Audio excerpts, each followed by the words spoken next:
May 17th through the 19th, I get to go to what has become one of my favorite events to announce, and that is in Miles City, Montana, where the world-famous Bucking Horse Sale is about to get underway.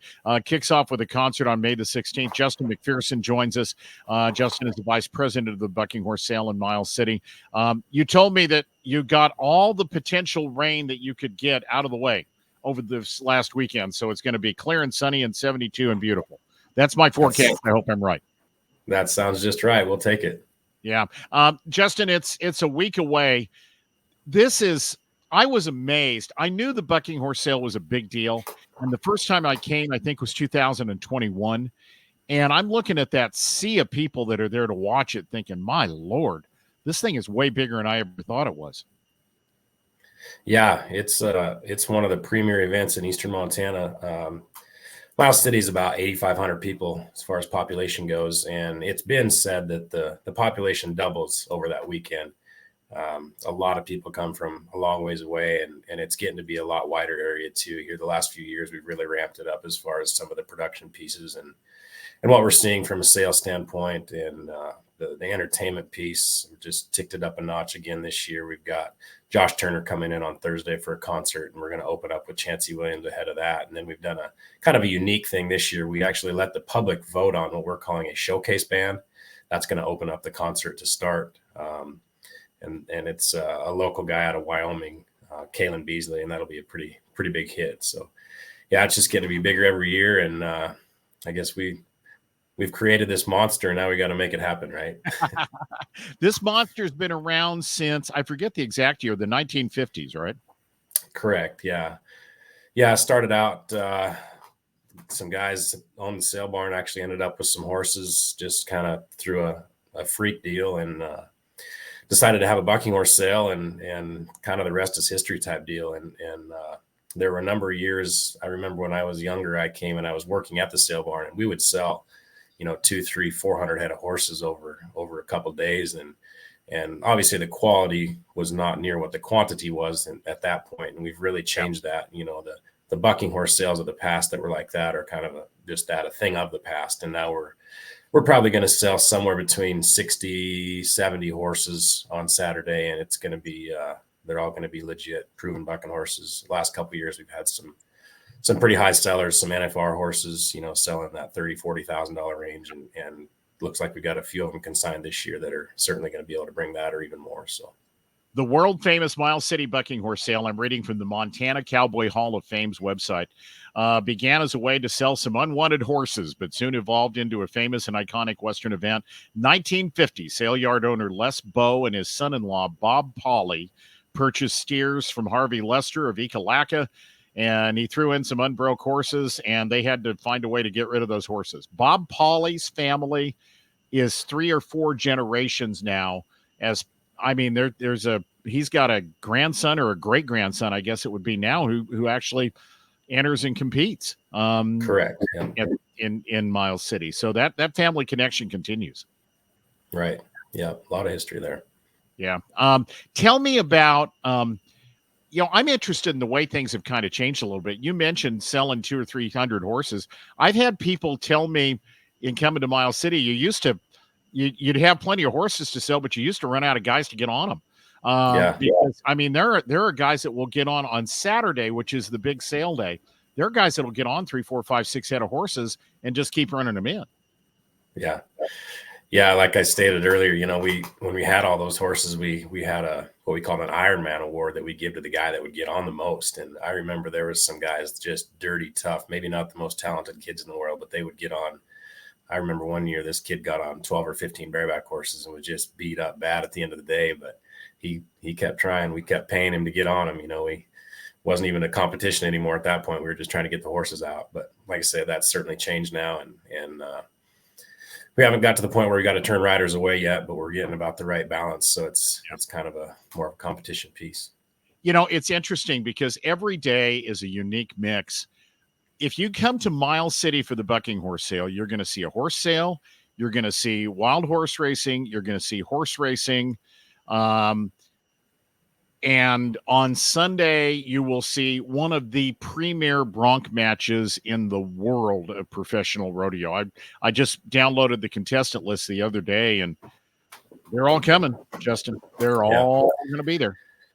Yeah, no, that's something we kind of hang our hat on. We've got this year, I think there's 23 out of the top 25 guys are going to be here, and then we've got our circuit guys that are going to be here, which works out really well. It's nice to see some local talent. Miles City's a bronc riding town. I mean, we've got a lot of people that are well versed, they understand it, and they like to see those guys that are from here, and it worked out really well as how it ended up with entries. Looking forward to see how it draws up next week. It's a big deal. We really like it. We've actually got some more contractors coming this year. We've had about 5, I think, for the last few years, and Craig Miller is on our board here, and he does a tremendous job of bringing the good horses and getting the pen set. He worked with Bradley Hart, the events director, and we've got 7 of them coming this year, like I said, and it should be dang good watching. We're excited. Yeah, that should be good watching. I didn't realize that we'd added a couple of contractors and some of the best in the business. The Birch family, tragically, we just lost Lunatic from Hell, but that horse has carved its own niche in Miles City. I think, what did you guys tell me? 3 out of the last 5 years, they've won your big bronc match on that horse. Yeah, actually, it's been 6 out of the last 8. Wow. So it was, he's certainly going to leave a hole here. So. Yeah, no kidding. Tell me about the unique things that you do. On Friday night, there is a permit bronc match, and then on Saturday is the main saddle bronc riding that kind of brings the curtain down on everything that happens in Miles City. But we buck horses, and then we have a horse race. We buck horses, and we have a horse race. But for the fans that are sitting there watching, they have a chance to bet on the bronc riding like it's a parimutuel, in the same way that you would bet a parimutuel horse race. It's something that I'll admit, Justin, and you know this, it took me a year to get used to, but it's kind of fun the way that it all comes together. Yeah, it's a pretty unique deal, and I don't know of anywhere else that's doing this, but we have parimutuel horse racing here, and that event in itself has really grown. Our race meet is bigger than it's been in a number of years. I think right now there's probably 300 horses on the grounds. We've been running for a week, going to run this week. And then, of course, the main weekend of Bucking Horse Sale, we run again. But we obviously have the chance to bet on those just like you would at any racetrack. And then we do the same, as you mentioned, with the Bucking horses. That permit bronc ride, we do it Friday night, and then we do it again on Sunday for the match. And we actually are to the point these folks have a chance to wager on their favorite rider or horse on Sunday in each section, and the handle that we have on that has really gotten to be a big deal.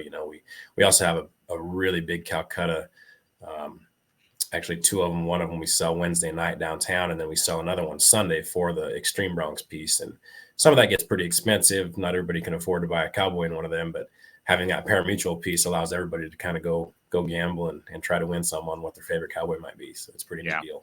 You saw me smiling when you mentioned the Calcutta.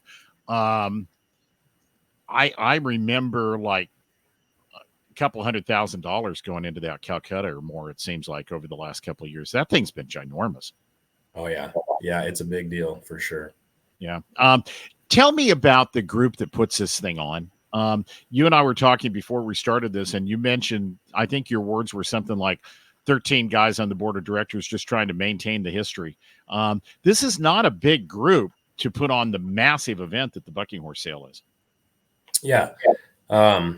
There's, like I said, 13 of us. Everybody's kind of got a day job. A couple of the guys are retired, but as a rule, just 13 guys that are kind of from Miles City, want Miles City to benefit from this thing. And we're a nonprofit. So the money that is raised, it goes back into the community in any number of different ways: scholarships, donations, sponsorships, whatever it might be. But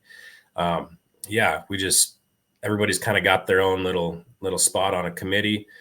We've got some subcommittees formed, some people that are not on the board help volunteer as well. And then when it comes time for the main event, we have a number of volunteers that come in, probably not quite as many as we need, but we seem to get the job done. So this is if you like rodeo, if you love saddle bronc riding, and I do, if you are enthralled by Western history, I think I've covered a lot of the you got it all in Miles City Yeah. next weekend for 3 or 4 days.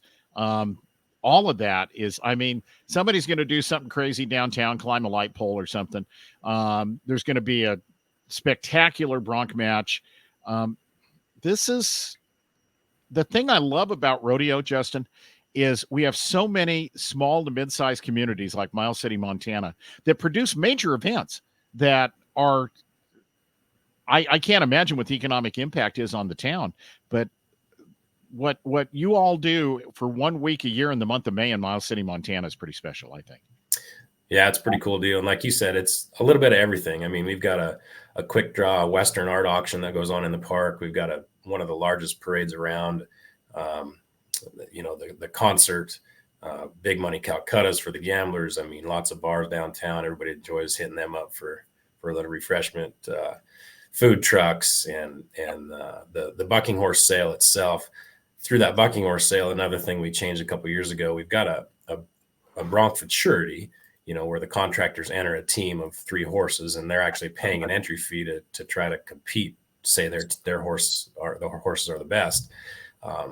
Again, Craig Miller come up with the idea a couple of years ago that one of those horses had to be for sale. And that really helped out the sale itself, because guys are paying an entry fee. So they want to bring the best stuff. And the guys that are in the market to buy a bucking horse know there's going to be some dang good ones there. And that was kind of the turning point as far as recent history on what's made this sale a lot better than what it had been. That's pretty exciting. The crowd really gets into it. We get up there past $20,000-$30,000 and the crowd goes to cheering these bidders on. And it's a pretty neat deal. Yeah. It's fun. It's a lot of fun. Do folks need to know, before I let you go, Justin, do people need to be buying tickets in advance or anything? Is there, you can go to the website, which is, I think it's buckinghorsesale.com, or I probably got that wrong, but no, that's correct. Is that okay?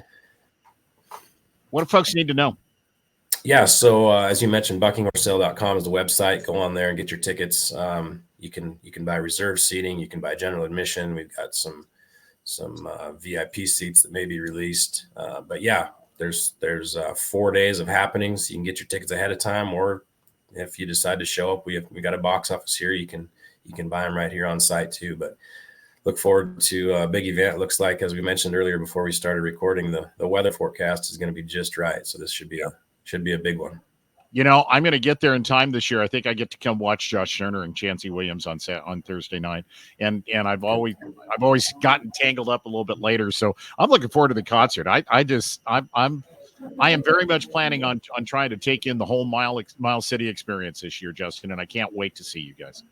Yeah, perfect. We're looking forward to it. Thanks, Justin. All right. Thank you. Justin McPherson, Vice President of the world famous bucking horse sale in Miles City, Montana.